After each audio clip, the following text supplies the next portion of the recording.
Série Profecias Bíblicas.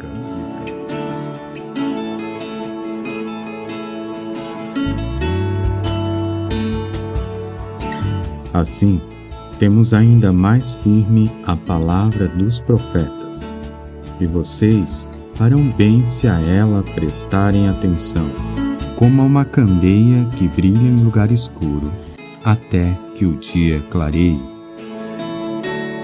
2 Pedro, capítulo 1, versículo 19.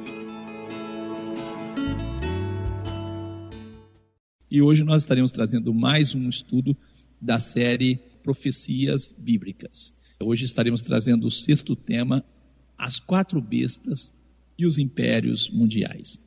No programa passado, trouxemos o tema Daniel e a predição da história mundial. Nabucodonosor, rei de Babilônia, na sua cama, pensava o que aconteceria após seus dias e teve um sonho.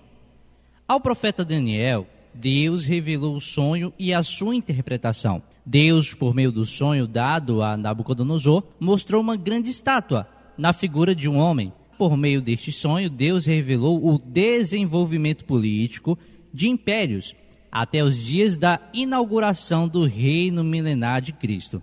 Você viu que a cabeça da estátua era de ouro, os braços de prata, as coxas e o ventre de cobre, as pernas de ferro, os pés ferro misturado com barro.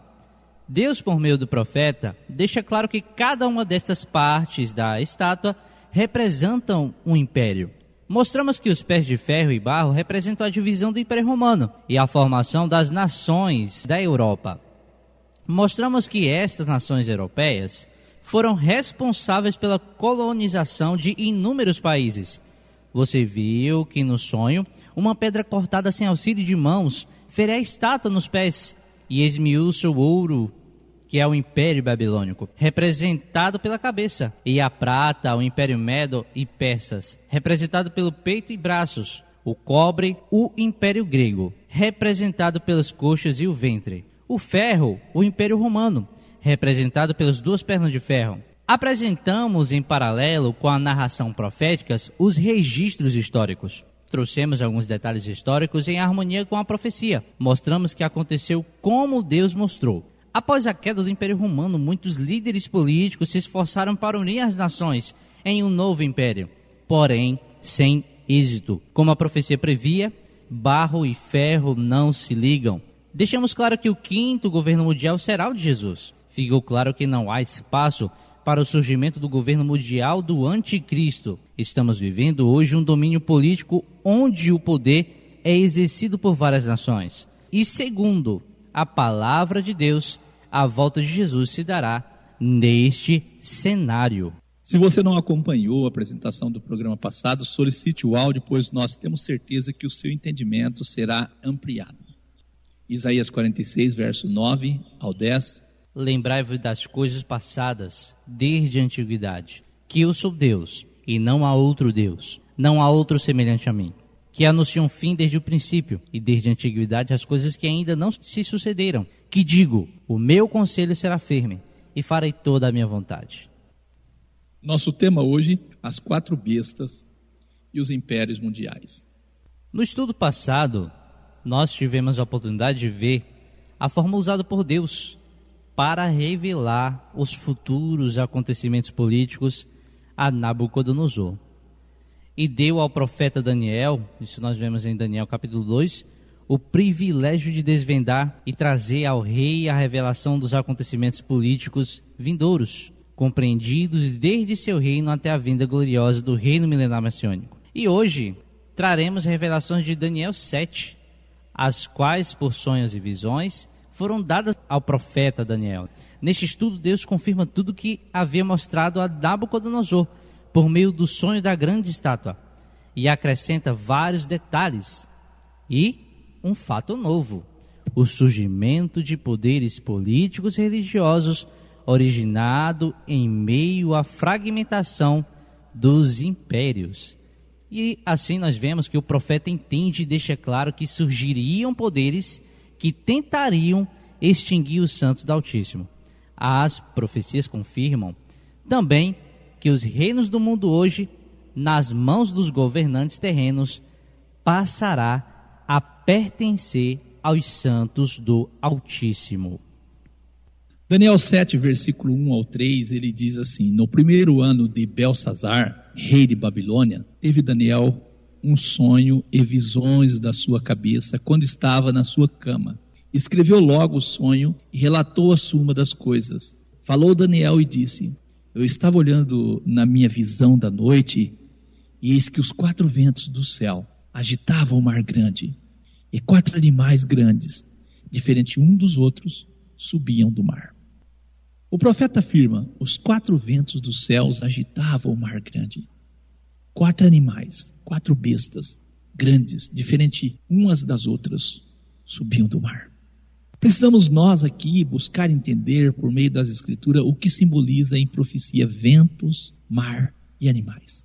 Mar e águas em profecias podem representar povos, multidões, nações, línguas. Apocalipse 17, verso 1 e o verso 15, você vai perceber isso. Isaías 8, verso 7. 4 ventos combatendo no mar. Guerra entre os povos da terra.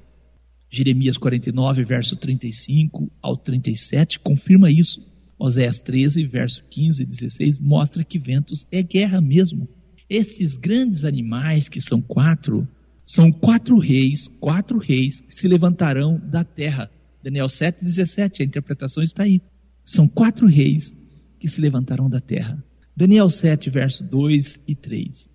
Eu estava olhando na minha visão da noite, e eis que guerras agitavam os povos e nações. E 4 reinos grandes, diferente um dos outros, subiam dos povos e nações. Nós parafraseamos o texto de Daniel 7, verso 2 e 3, conforme a compreensão trazida para nós dos significados de ventos, mar e animais.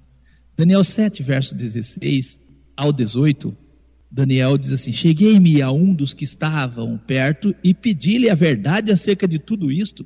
Ele queria saber o que estava acontecendo. E ele me disse e fez-me saber a interpretação das coisas.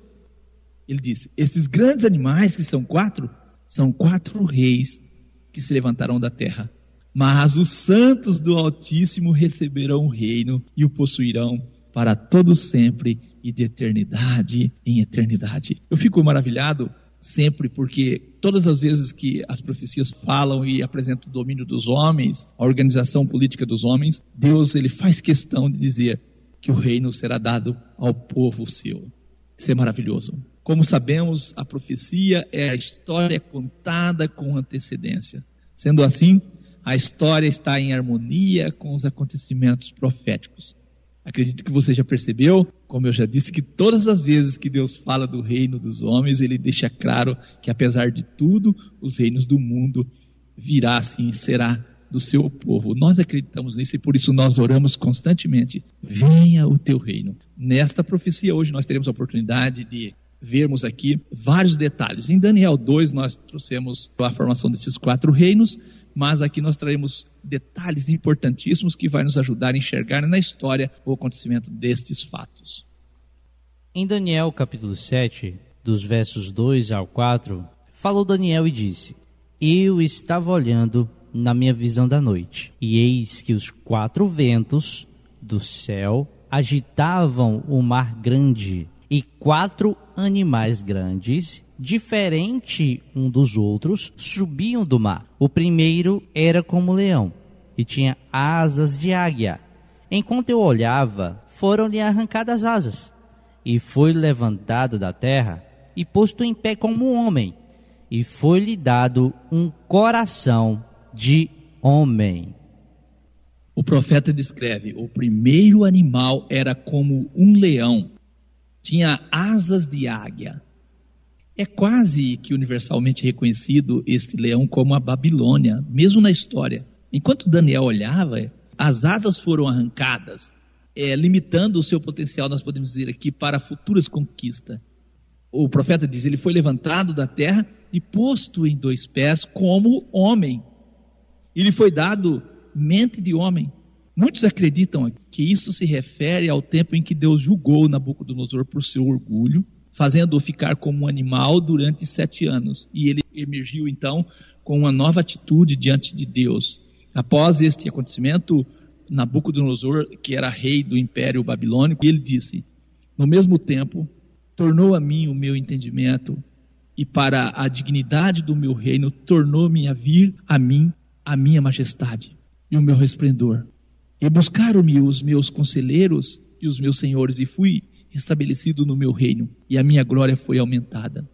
Agora, pois, eu, Nabucodonosor, louvo e exalto e glorifico ao Rei dos céus, porque todas as suas obras são verdades, e os seus caminhos juízos, e pode humilhar aos que andam na soberba. Daniel 4, verso 36 e 37. Nada melhor para figurar esse levantar e pôr de pé como se fosse um homem. Nabucodonosor, antes de ter contato com o Deus de Israel, com o nosso Deus, ele tinha um comportamento como se fosse um animal mesmo. E tudo indica, até na história, que a partir disso Nabucodonosor ele foi mais consciente, ele foi mais sincero, ele foi mais justo nos seus juízos que fazia.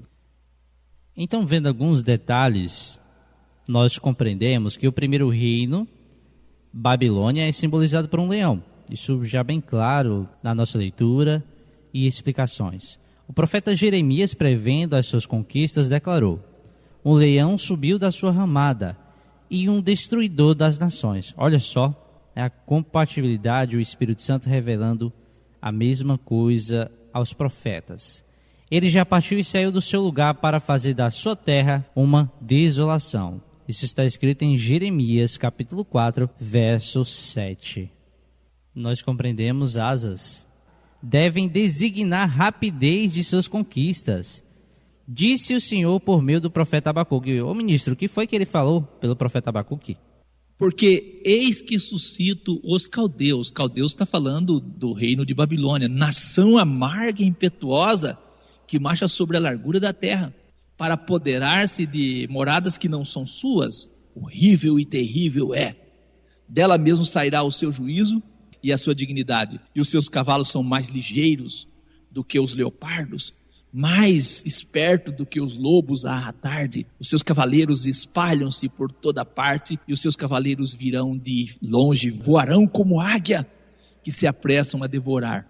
Abacuque 1, verso 6 a 8. Que descrição, né? Nós compreendemos asas, deslocamento e ação rápida nas conquistas. Jeremias 48, do 40 ao 41. Porque assim diz o Senhor: eis que voará como a águia, e estenderá suas asas sobre Moabe. São tomadas as cidades e ocupadas as fortalezas.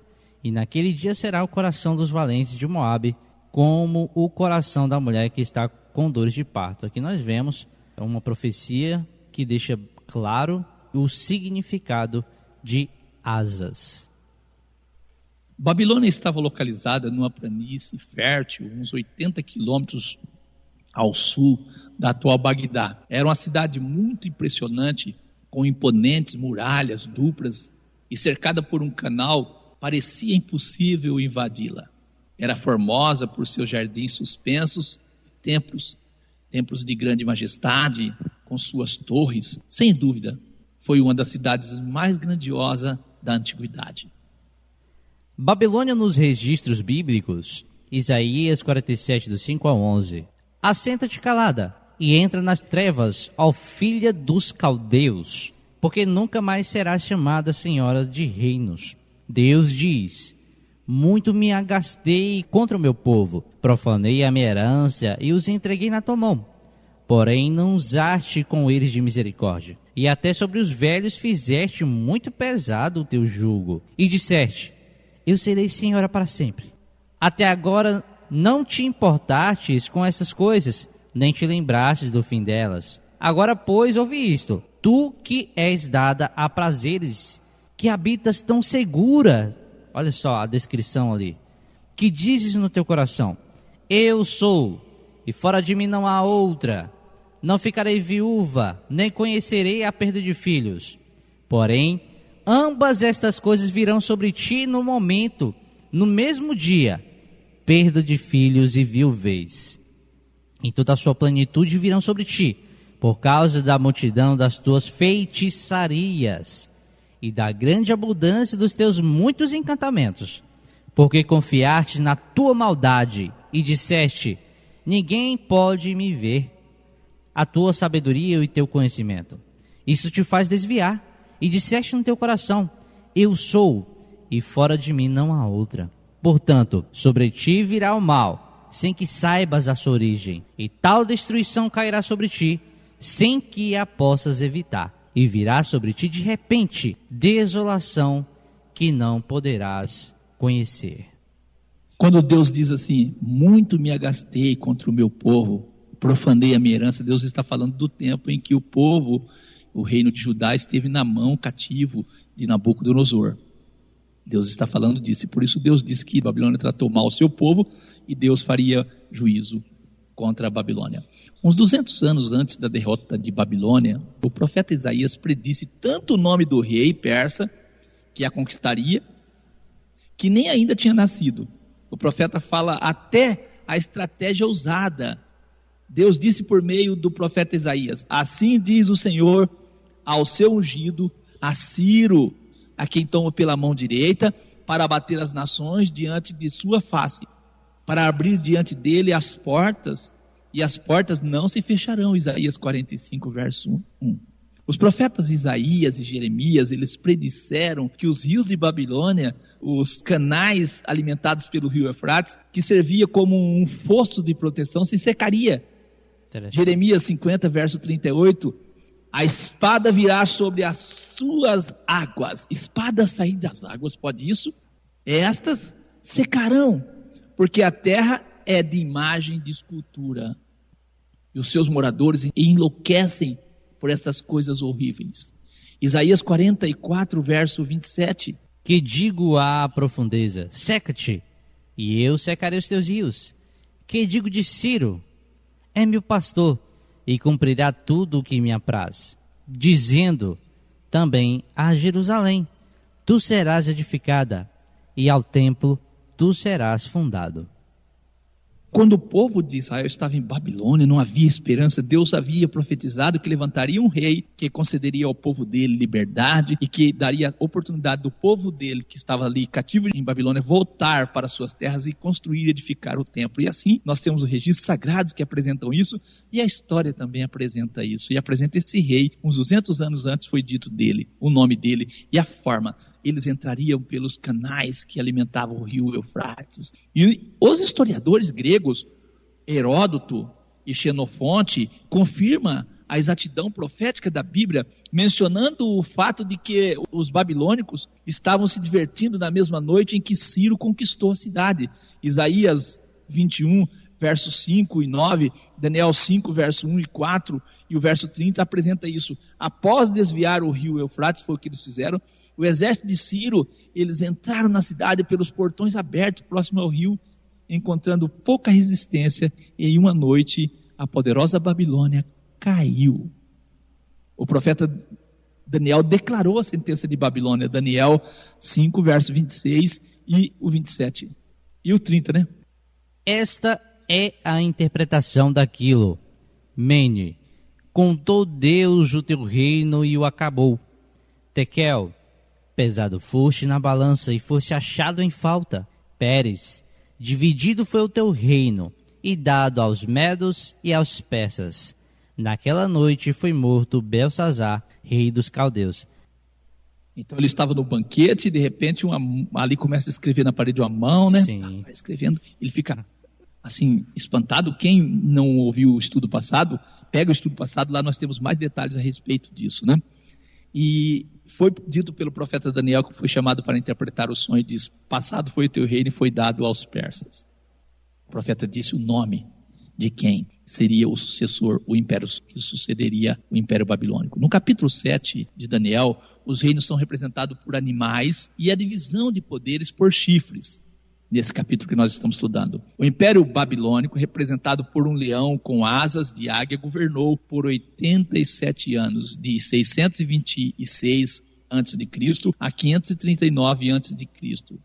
No capítulo 2 de Daniel, os reinos são representados por metais e a divisão de poderes pelos pés e dedos de ferro misturado com barro. O Império Babilônico é representado pela cabeça de ouro da estátua, Daniel 2, verso 38. O que acontece? Essas profecias vão trazer para nós detalhes da profecia de hoje a respeito dos mesmos acontecimentos de Daniel 2. Em Daniel, capítulo 7, verso 5, o profeta Daniel ele diz: continuei olhando, e eis aqui o segundo animal, semelhante ao urso, qual se levantou de um lado, tendo na boca 3 costelas entre os seus dentes. E foi-lhe dito assim: levanta-te, devora muita carne. Nesta profecia, o urso representa o Império Medo-Persa. O urso levantando sobre um de seus lados parece indicar a crescente dominação da Pérsia, que finalmente absolveu os medos. As costelas entre os dentes do urso representam 3 reinos que ele devorou. Em cumprimento à profecia de Daniel, o Império Medo-Pérsia mostrou um apetite insaciável e conquistou o reino da Lídia, que caiu sob o poder de Ciro em 546 a.C., o Império Babilônico, anexado em 539, derrotado por Ciro em 539, e o Egito, dominado sob o poder de Cambineso II, filho de Ciro, em 525. Ao urso foi dito: levanta-te, devora muita carne. Daniel 7, verso 5. Mais tarde, os governantes medos e persas expandiram o império ainda mais. Daniel 8, verso 3, e o verso 4 e o verso 20. Levantei os meus olhos e vi, e eis um carneiro, estava diante do rio, o qual tinha 2 chifres. E os 2 chifres eram altos, mas um era mais alto do que o outro. E o mais alto subiu por último. E vi que o carneiro dava amarrada para o ocidente, para o norte, para o sul. E nenhum dos animais aqui é reino, né? Lhe podia resistir. Nem havia quem pudesse livrar-se da sua mão. E ele, o carneiro, fazia conforme a sua vontade e se engrandecia. Olha a interpretação bíblica em Daniel 8, verso 20. Aquele carneiro que viste com 2 chifres são os reis da Média e da Pérsia. Olha que interessante. Leia a história e você se surpreenderá. Eu não estou dizendo que o carneiro aqui é os reis da Média e da Pérsia, um carneiro com 2 chifres. É Deus que está falando, Daniel 8, verso 20. Aquele carneiro que viste com 2 chifres, 2 poderes, que eram os 2 reinos, são os reis da Média e da Pérsia. Ele está falando do Império Medo e Persa. Deus mostrou ao profeta Daniel que o Império Medo e Persas seriam vencidos pela Grécia. Isso está escrito em Daniel 8, verso do 5 ao 7. E estando eu considerando, eis que um bode vinha do ocidente, sobre toda a terra, mas sem tocar no chão. E aquele bode tinha um chifre e signe entre os olhos. E dirigiu-se ao carneiro que tinha os 2 chifres, a qual eu tinha visto em pé diante do rio. E correu contra ele num ímpeto da sua força. E viu chegar perto do carneiro, enfurecido contra ele, e ferindo, quebrou-lhe os 2 chifres, pois não havia força no carneiro para lhe resistir. E o bode o lançou por terra, e o pisou aos pés. Não houve quem pudesse livrar o carneiro da sua mão. Daniel 8, 20 e 21. Aquele carneiro que viste, com 2 chifres, são os reis da Média e da Pérsia. Mas o bode peludo é o rei da Grécia. E o grande chifre que tinha entre os olhos é o primeiro rei, que nós acreditamos pela história, Alexandre. O Império Medo e Persas e suas divisões governaram 207 anos, de 538 a 331 a.C. Olha a exatidão da profecia. Louvado seja Deus. Não há dúvida que Deus conhece todas as coisas. Daniel 7, verso 6. O profeta diz assim: depois disto, continuei olhando, e eis aqui o outro animal semelhante a um leopardo. E tinha 4 asas de ave nas suas costas. 4 asas de aves nas suas costas. E tinha também esse animal 4 cabeças, e foi-lhe dado o domínio. O terceiro animal, um leopardo com 4 asas e 4 cabeças, representa a Grécia, o Império Grego, e a fragmentação do Império Grego através dos generais de Alexandre. 4 cabeças, 4 comandos. Foi o que aconteceu com o Império Grego. Ele foi dividido em 4 partes. A Batalha de Gaugamela, também conhecido como Batalha de Gaugamelos, travada em 331 a.C., foi uma batalha decisiva, onde Alexandre derrotou Dario III da Pérsia. Fonte www.sohistoria.com.br/F2/Alexandre.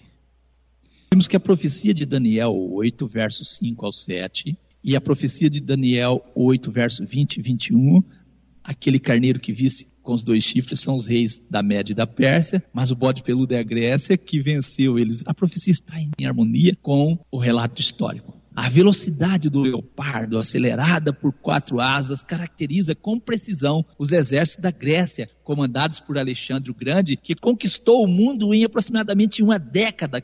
Alexandre, ele percorreu com o seu exército em menos de 8 meses uns 8.200 quilômetros. Que incomparável marcha triunfante. Essas não são palavras minhas. Está registrado isso no livro História Universal, volume 1, página 216. A história mostra que logo após a sua morte, em 323 a.C., o Império Grego foi dividido em 4 partes entre seus generais. Cassandro reinou então a Macedônia, Lisímaco reinou a Trácia, Seleuco reinou a Síria e Ptolomeu reinou o Egito.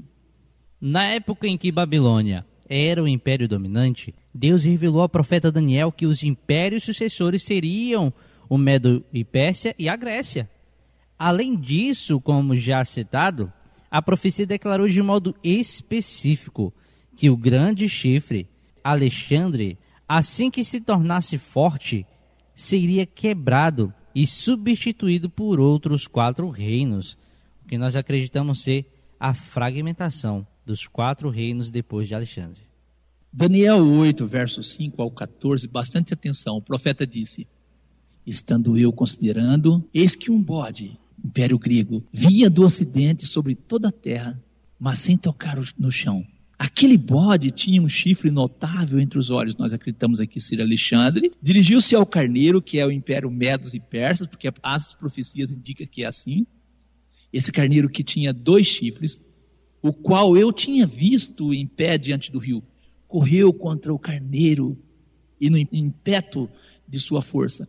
E vi-o chegar perto do carneiro, enfurecido contra ele, e ferindo-o, quebrou-lhe os 2 chifres, os reis da Média e da Pérsia.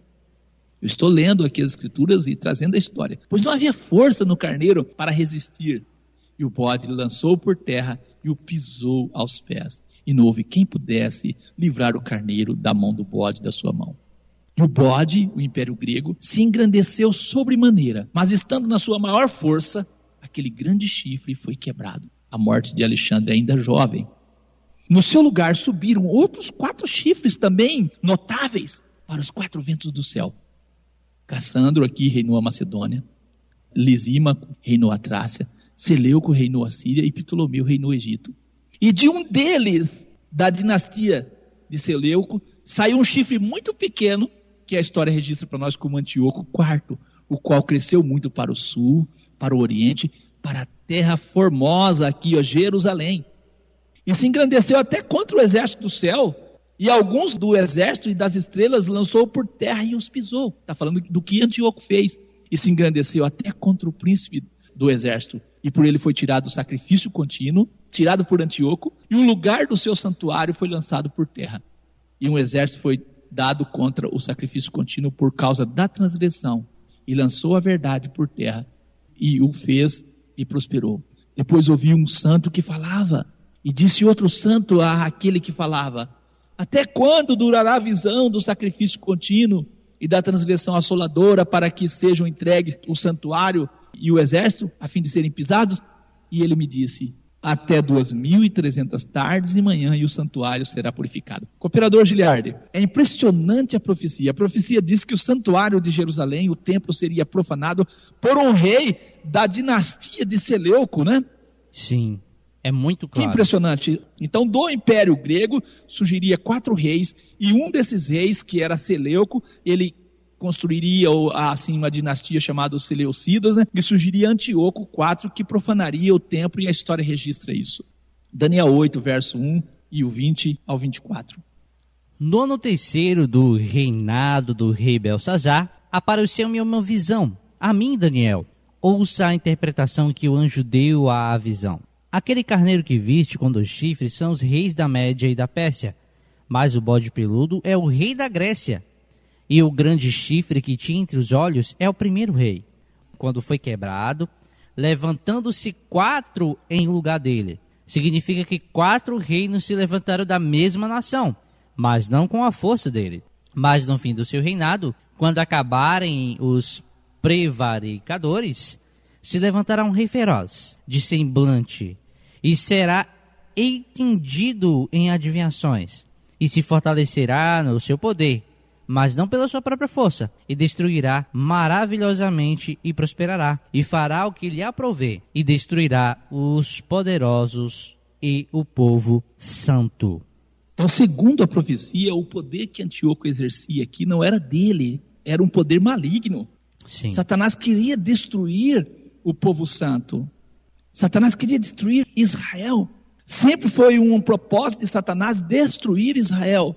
Sempre foi. Nós temos então na visão o Império Grego, aqui representado por um bode com um grande chifre, que é o poder exercido por Alexandre, que é quebrado e substituído por 4 chifres notáveis, que são seus generais. De um dos 4 chifres surgiu um pequeno chifre, historicamente personificado por Antíoco aqui, que governou a Síria de 175 a 164 a.C. Buscando esse Antíoco helenizar Israel, ele baniu o judaísmo, sacrificou um porco no altar do templo e erigiu uma estátua de Zeus nos átrios do templo. Essa estátua tinha a aparência do próprio Antíoco. O templo foi mais tarde retomado e novamente dedicado a Deus, como Deus revelou ao profeta Daniel. Em Daniel 8, verso 13 e 14. Depois ouvi um santo que falava e disse, e outro santo, até 2.300 tardes e manhã, e o santuário será purificado. Eu fico impressionado e assim, assustado. Existe uma denominação religiosa que acredita em uma profetisa, e essa profetisa afirma que o santuário que precisa ser purificado é no céu. Falta visão bíblica nessas pessoas. E ainda se intitulam como profeta de Deus. É de espantar que contradizem as palavras dos profetas da Bíblia e acreditam, as pessoas em profetas modernos, e acreditam em doutrinas que não são harmônicas com as Escrituras. Me perdoe por ser franco e sincero e falar assim.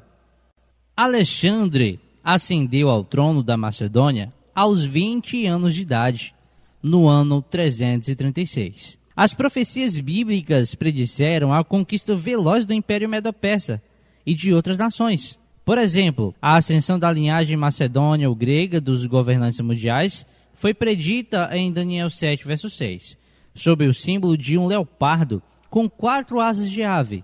Em Daniel 8,5 foi predito sobre o símbolo de um bode que vinha do ocidente sobre toda a terra, mas sem tocar no chão. Não há dúvidas, repetimos, não há dúvidas quanto à identidade do bode, pois o anjo disse a Daniel, o bode peludo é o rei da Grécia. Há dúvidas, ministro?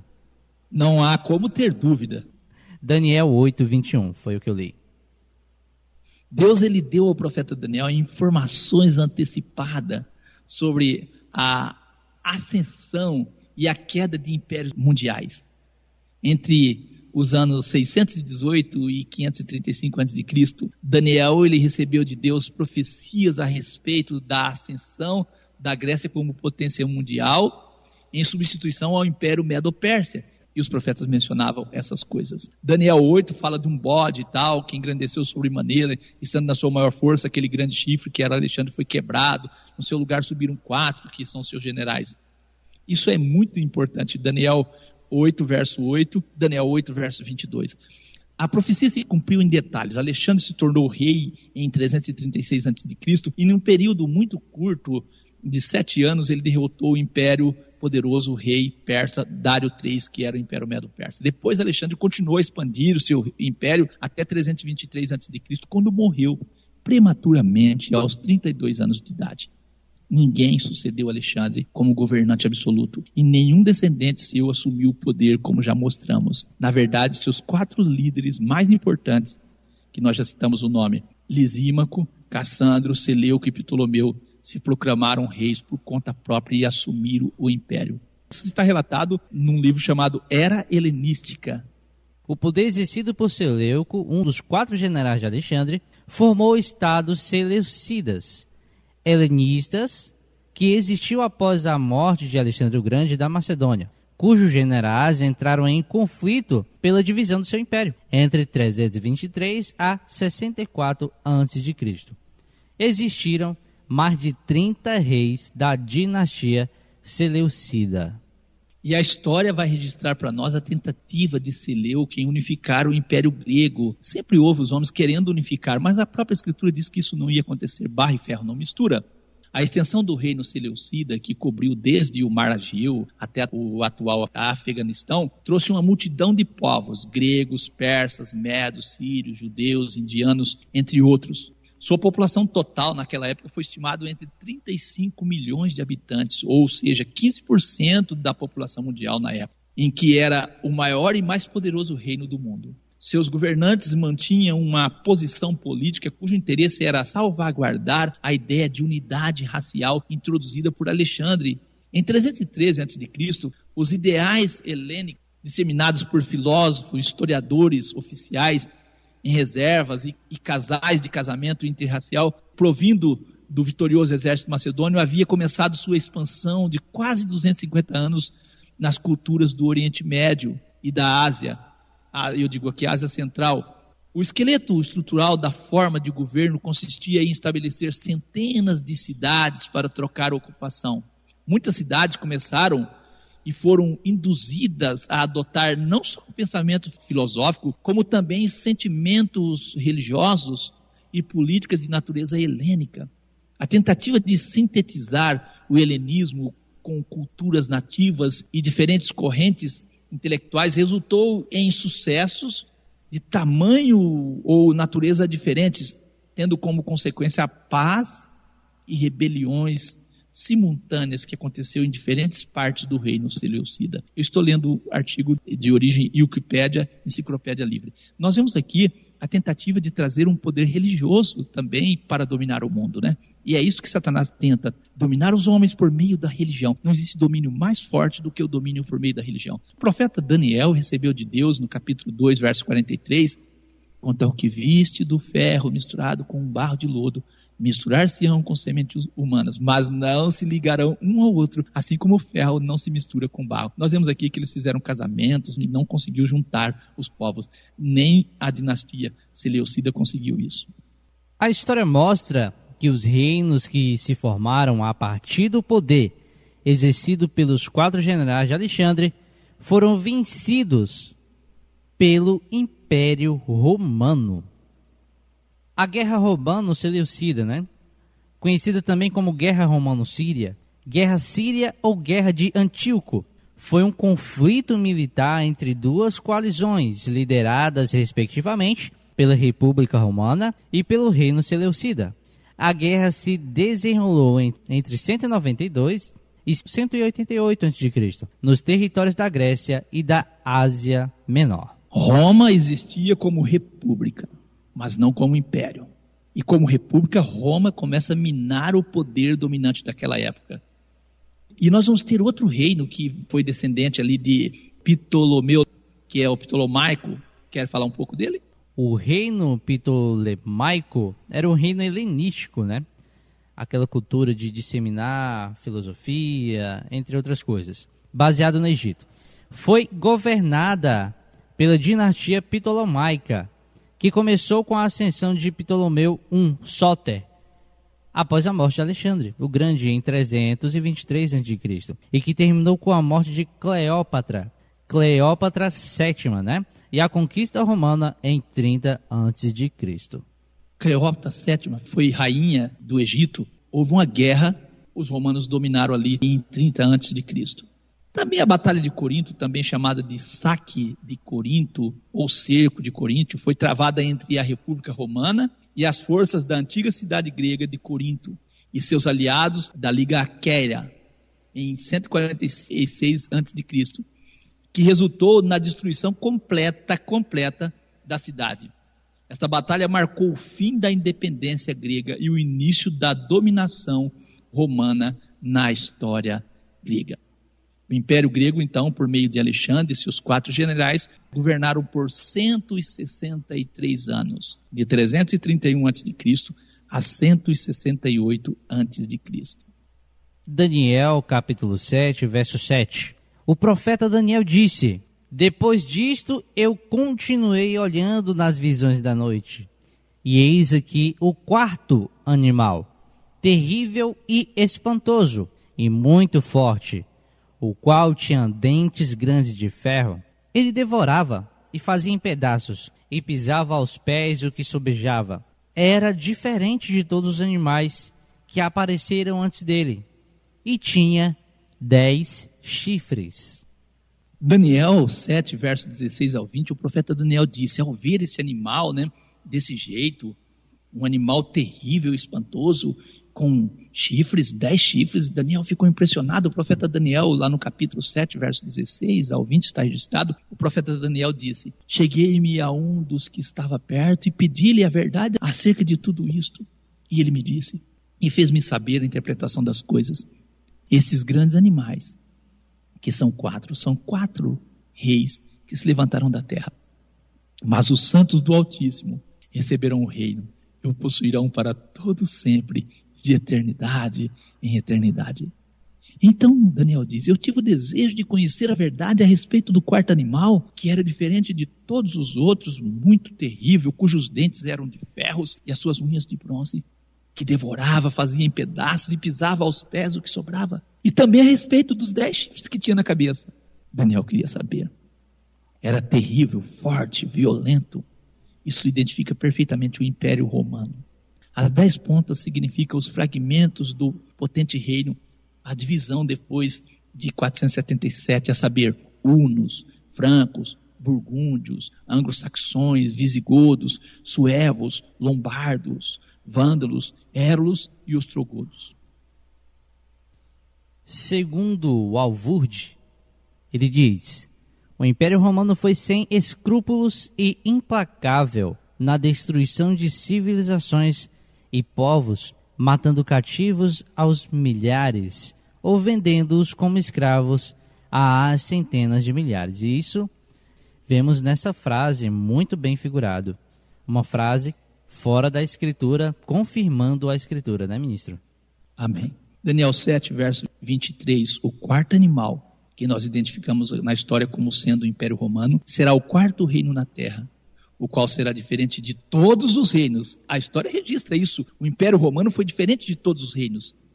E devorará toda a terra, e pisará aos pés, e a fará em pedaços.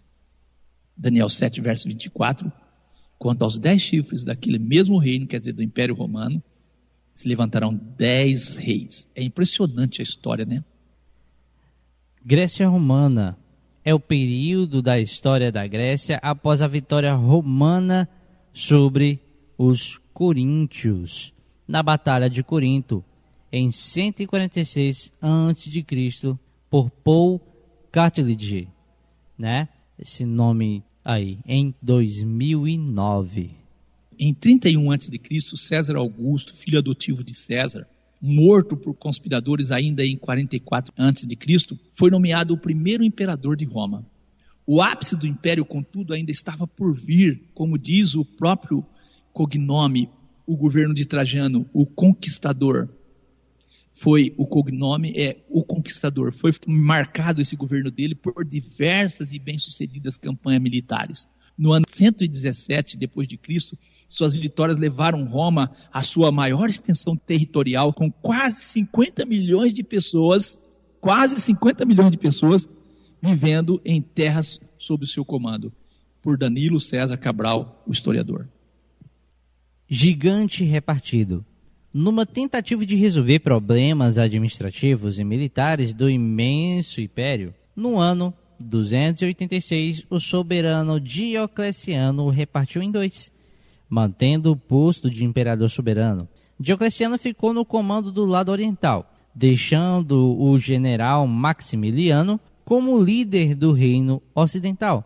Mais tarde, em 330, após uma série de guerras civis, Constantino I transferiu a sede do império para a cidade de Constantinopla, onde hoje fica Istambul, na Turquia. Citação histórica por Danilo César Cabral.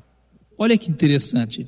O Império Romano foi dividido em dois, Isso. Roma Oriental e Ocidental. Conforme nós temos em Daniel 2, a estátua tinha 2 pernas. Interessante, não é? Muito. Constantino, ele vai unificar o império, mas para isso a história diz que Constantino usou a religião para unificar o império. Isso está na história, nós vamos ver isso. Ouça o que o anjo disse dos 10 chifres.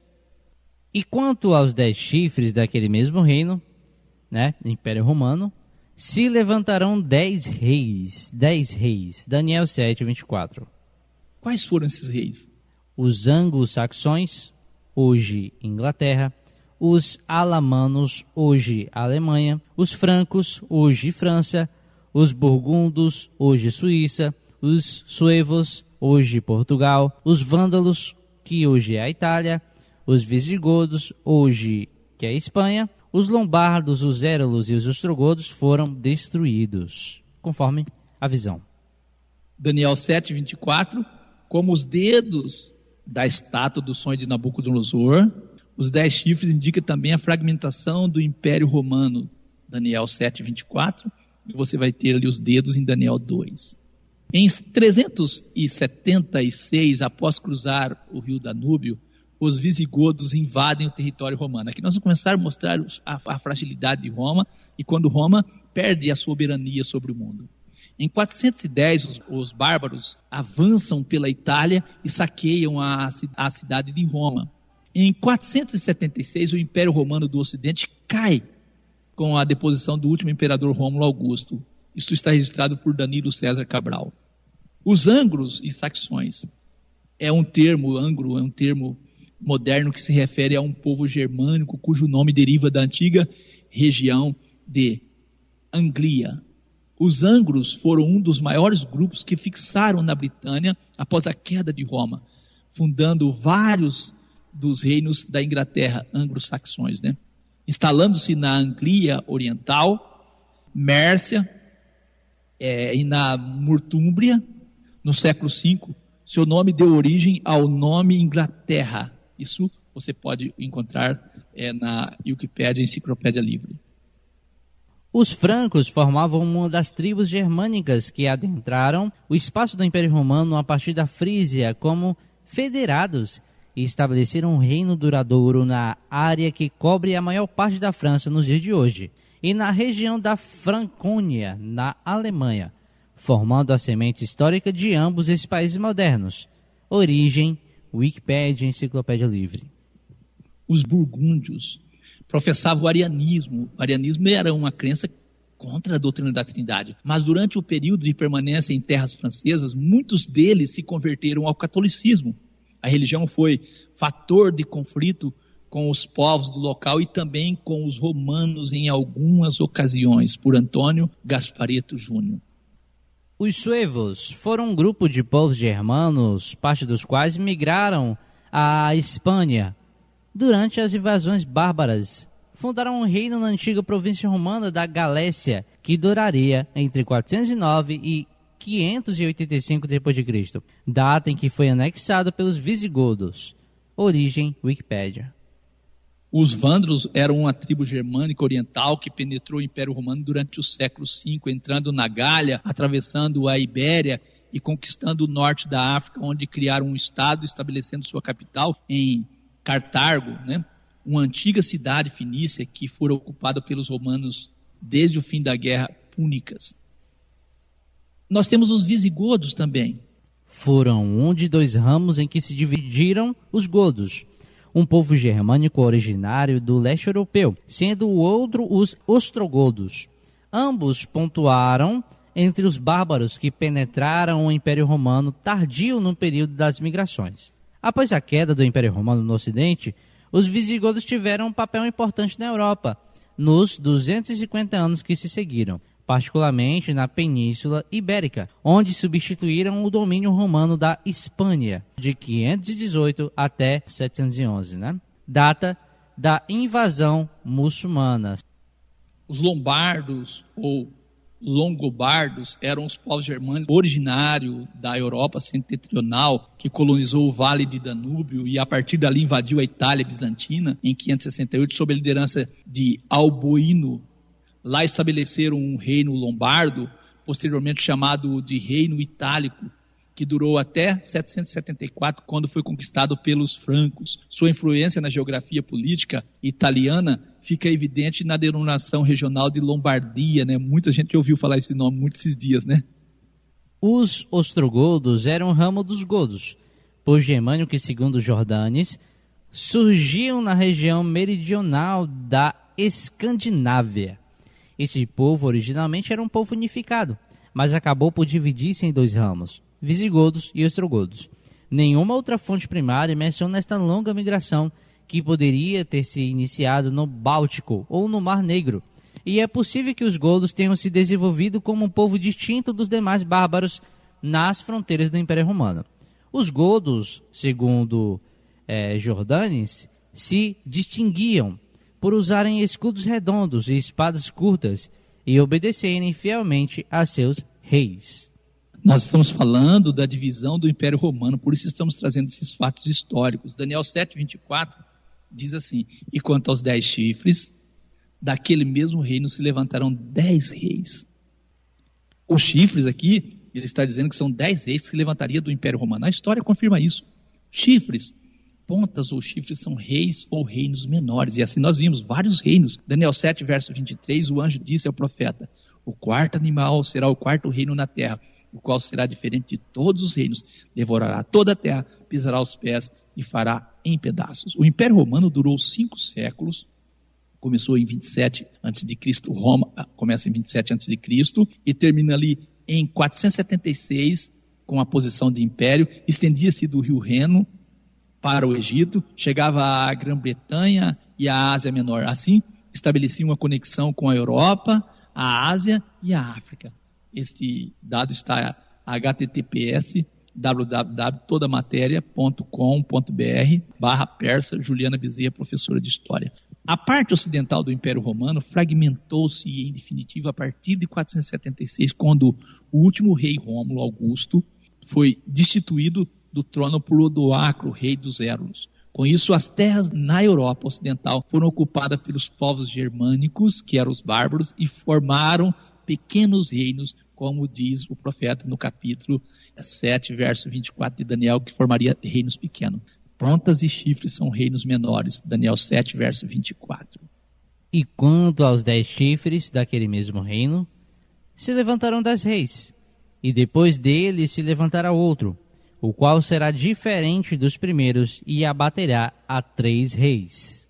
Os povos bárbaros, sobretudo os visigodos, foram os protagonistas da queda do Império Romano do Ocidente. Gradualmente eles ocuparam os territórios romanos, culminando com a deposição do último imperador Rômulo Augusto no ano 476, após a ruína ocidental, restou o reino oriental sediado em Constantinopla. Na história da Europa dá-se o nome de migração bárbaras, invasões bárbaras, ou o período das migrações, ou a expansão alemã. Volker Wanderung. E aí acontece uma série de migração de vários povos que ocorreu entre os anos 300 e 800, a partir da Europa Central, que se estendia a todo o continente. Cumprindo a profecia registrada em Daniel 7, 24, quanto aos 10 chifres, daquele mesmo reino se levantaram 10 reis. Assim, como já estudamos, a história confirma o surgimento de 10 nações a partir da divisão do Império Romano. A partir do século V, então, o Império Romano já não tinha mais controle das invasões dos germânicos.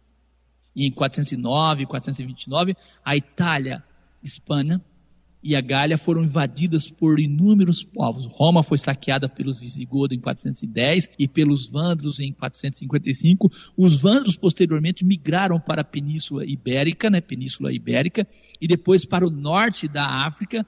Alanos e suevos também atacaram a Península Ibérica e anglo, junos e saxões atacaram a Bretanha. O grande destaque das invasões foi dos hunos, liderado por Atila. Eles vinham da Ásia, na região da atual Mongólia, e causavam pânico tanto aos romanos como aos outros povos germânicos que muitas vezes fugiam dos hunos, por Daniel Neves, graduado em História. Deus, então, por meio do profeta Daniel, revelou um poder, um chifre, desenvolvendo entre os 10 chifres. Então, entre esses 10 chifres, desenvolve um poder. Entre as nações da Europa, ali vai desenvolver um outro poder. Porém, esse poder seria diferente dos 10. Ouça o que Tertuliano escreveu a respeito dos cristãos. Se o rio Tigre chega às paredes, se o rio Nilo não cobre os campos, se o céu não se move ou se a terra o faz, se há fome, se há praga, o brado é rápido. Os cristãos aos leões.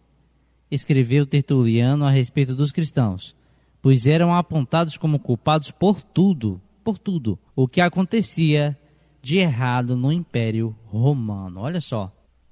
A história registra a perseguição aos cristãos dentro do Império Romano. E depois a história registra que entre a fragmentação do Império Romano surgiria um poder religioso. Vamos ver um pouco mais sobre isso? O estabelecimento dos germânicos resultou na formação da Europa medieval, onde houve uma fusão da cultura latina dos romanos com a cultura dos povos germânicos. O processo de decadência do Império Romano e o estabelecimento dos germânicos resultaram em um declínio populacional, principalmente em virtude da violência do processo e da ruralização. À medida que os reinos foram estruturando-se, o cristianismo foi consolidando-se e sendo disseminado entre os germânicos. Isso por Daniel Neves, graduado em História. Aqui nós vamos ver uma fusão de culturas. É um sincretismo, onde o cristianismo vai ser consolidado, mas sendo sincretizado com a cultura dos povos, e essa sincretização, se assim eu posso dizer, foi o que deu origem a um poder entre os 10 ali, que vai surgir a 11ª ponta. Mas vamos ainda registrar um pouco mais sobre a perseguição aos cristãos. Em 250 depois de Cristo, aconteceu a mais violenta perseguição que a igreja já enfrentara. O imperador determinou que todos os cidadãos fizessem sacrifício aos deuses romanos. Eram entregues certificado aos que obedeciam. Os que não o faziam eram presos e executados. Esse texto é o texto de um livro Resistência Cristã, por John Campagem, São Paulo, Missão Portas Abertas, 2002. E no ano 250 ainda, não havia ainda o fim do Império Romano. O Império Romano estava ainda existindo. O Império Romano só vai deixar de existir como uma dominação universal em 476. Em 303 depois de Cristo, o imperador romano Diocleciano promoveu a perseguição talvez a mais sangrenta aos cristãos do Império Romano. Eusébio relatou o caso de muitas cidades cristãs que foram arrasadas na Ásia Menor. O livro é Resistência Cristã, por John Campagem, de São Paulo. Nesse cenário que nós estamos lendo aqui, é que aparece a figura dos imperadores romanos. Eles vão aparecer com grande poder. Aí nós temos então os imperadores. Constantino, também conhecido como Constantino Magno ou Constantino o Grande, foi um imperador romano proclamado Augusto pelas suas tropas em 25 de julho de 306, que governou uma porção crescente do Império Romano até sua morte. Licínio foi um co-imperador romano. Seu reinado compreende o período de 308 a 324, sendo que em 30 de abril de 313 unificou todo o Império Romano do Oriente. Foi seu cunhado, Constantino, imperador do Ocidente, quem o tirou do trono, após uma batalha militar entre os dois, e condenou-o à morte, e assim transformou-se no comandante supremo de todo o Império Romano. Na Alta Idade Média, a Europa presenciou o fortalecimento da Igreja Católica como uma instituição poderosa, e tudo isso começou nos tempos do Império Romano. Constantino, após tornar o soberano do Império, derrotando ali o seu rival, proclamou em 313 o Edito de Milão, Constantino, Edito de Milão, sobre a inspiração do lema. Constantino, ele acreditava assim: um Deus no céu, um imperador na terra. Constantino proclamou em 313 o Edito de Milão, a lei que garantia liberdade para cultuar qualquer Deus, o que seria fundamental para a futura conversão total do império à religião. Na prática, o Edito de Milão, na verdade, representou aqui uma guinada para o surgimento de uma ponta que exerceria um poder depois a nível mundial, diz o teólogo Pedro Vasconcelos, da Pontifícia Universidade Católica de São Paulo, PUC São Paulo. Em 380, por meio do Edito de Tessalônica, o imperador romano Teodósio I determinou o catolicismo como religião oficial do Império Romano, e isso permitiu o cristianismo estabelecer-se como maior religião nas terras dominadas por Roma, por Daniel Neves Silva. Então nós vamos ver que o imperador Teodósio, imperador romano, apenas sacramentou um processo de algumas décadas que havia acontecido anterior, consolidando a tendência inaugurada por Constantino. Então, usando o poder do Estado, essa religião perseguiu práticas religiosas tradicionais e pagãs, e com isso inúmeras regiões foram cristianizadas, e após o século V, a Igreja Romana ocupou o vácuo de poder deixado pelos romanos quando o Império caiu. Por isso que durante a Idade Média era frequente que as cidades fossem governadas por sacerdotes locais. Isso não é nós que estamos falando, isso foi escrito por Daniel Neves Silva, um historiador, cumprindo a profecia que diz que destes reinos fragmentados surgiria um poder político religioso. A igreja soube associar-se com o poder secular dos novos reinos à medida que eles iam instalando-se. Isso só foi possível por conta dos grandes esforços realizados por ela para cristianizar os povos germânicos. À medida que eles eram cristianizados, a igreja reforçava o seu poder, ao mesmo tempo que lhes dava legitimidade. Isso é interessante, lá em Apocalipse diz que os reis da terra prostituiu com ela. Não há dúvida que nós estamos aqui trazendo um cenário profético e a história do que aconteceu aqui aparece com bastante clareza. Olha, esperamos que você tenha entendido que a profecia do capítulo 2 e 7 é a mesma.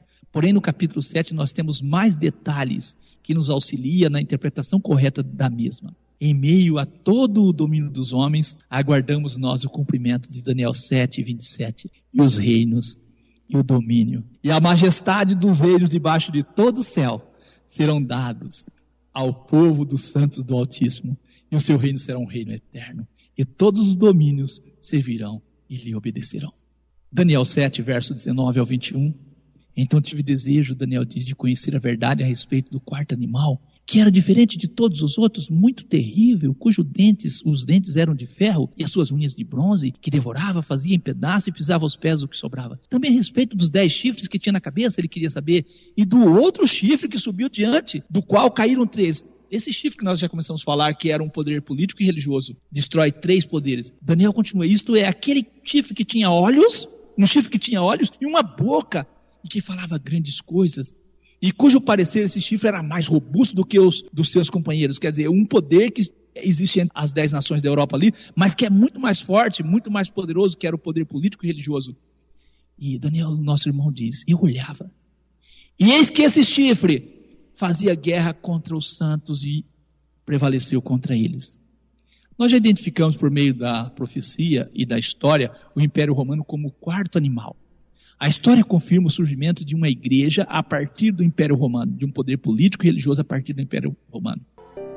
Eterno e soberano Pai, graças te damos por tudo que o Senhor tem feito por nós, por dar a nós o conhecimento da Tua palavra, por revelar por meio dos Teus santos profetas o Teu querer, a Tua vontade, e assim nós podemos, por meio das Escrituras, conhecer, ó Deus querido, as coisas que têm acontecido no desenrolar da história deste mundo, que está abatido, cansado por governos corruptos, por homens, ó Eterno, que têm governado esse mundo de forma que não é o Teu querer. Nós estamos constantemente orando pela vinda de um reino glorioso, que será o reino milenar do nosso Senhor Jesus, o qual levará esse mundo ao estado perfeito, ao estado de perfeição que o Senhor deseja. Ao lermos e ao estudarmos as profecias, nós percebemos que o Senhor sempre colocou no coração do Teu povo, por meio dos Teus santos profetas, que o reino deste mundo passará a ser do Senhor novamente. E assim nós cremos, e assim nós oramos, e assim nós pedimos, venha o Teu reino, para que a vontade do Senhor possa ser feita na terra como ela é feita nos céus. Aguardamos o aparecimento do nosso Senhor Jesus, o qual transformará este mundo, levará ele de volta à perfeição. aguardamos o tempo da restauração de todas as coisas. E assim, no desenrolar da história, nós podemos contemplar que o Senhor tem mostrado que todas as coisas têm acontecido conforme estão previstas, assim previstos pelos seus santos profetas. Nós agradecemos ao Senhor pela revelação da Tua palavra. Oramos por cada ouvinte, que cada um possa entender o Teu querer, a Tua vontade. Que nós possamos estar preparados para a vinda do reino glorioso do nosso Senhor Jesus. Mas infelizmente muitas pessoas estão com o pensamento assim distorcido, que não é harmônico com a Tua palavra, e poderão estar recepcionando o nosso Senhor Jesus como o anticristo. Sabemos que Satanás tem este desejo, esta vontade, assim como no nascimento de Jesus, os que viviam no tempo do seu nascimento não identificaram ele como o Messias por falta de conhecimento da verdade e pelo poder político e religioso dominante da época. Assim, nos nossos dias também existe um poder político e religioso, existe um domínio do maligno na mente das pessoas, que quer levar as pessoas à destruição.